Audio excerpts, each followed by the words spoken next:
Everyone, my name is Goddan and welcome to Goddan School of Mathematics. I have this question that says, if r squared equal 4r, find 2r. So first thing you need to note is that this is a quadratic equation. How do I know it's a quadratic equation? A quadratic equation is an equation of degree 2. That is, the highest power in that equation is 2. Now, and if you have a quadratic equation, you must have two answers. That is, your r equal to a number or another number, right? Now, if you go ahead and do r squared equal 4r, divide both sides by r, and then you'll have r equal 4. This is wrong. You know why? You will only be able to get one value for r. But then, since it's a quadratic equation, we must get two values for the value of our r, right? So what do? We have r squared equal 4r. A typical quadratic equation will equal 0. So that will give me r squared minus 4r to equal 0.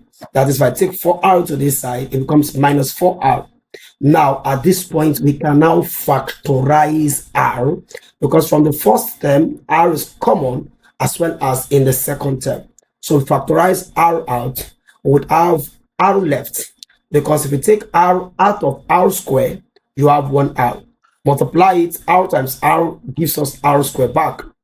Then minus, if you take r from 4r, you have 4 left, right? Because if you still multiply r times minus 4, will give us minus 4r. So we factorize and then we have equal 0.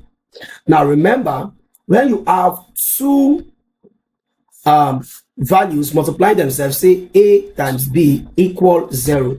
Now for a times b to equal 0, it is either a is equal 0 or b is equal 0.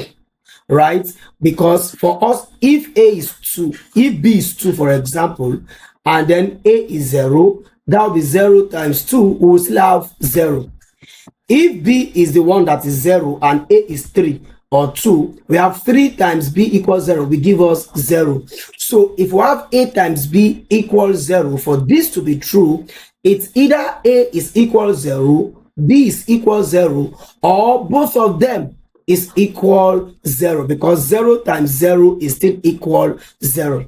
So it's either one of them is 0 or both of them is 0. What does that mean? We have r and r minus 4.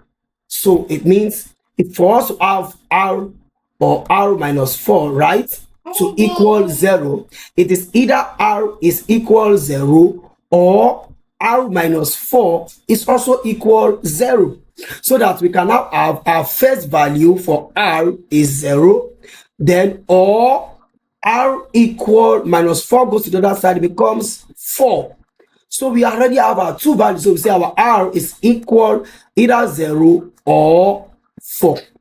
The question says find 2r. So 2r will equal 2 times 0, r is 0, right? Or 2 times 4. And that gives us 0, or 2 times 4 is 8.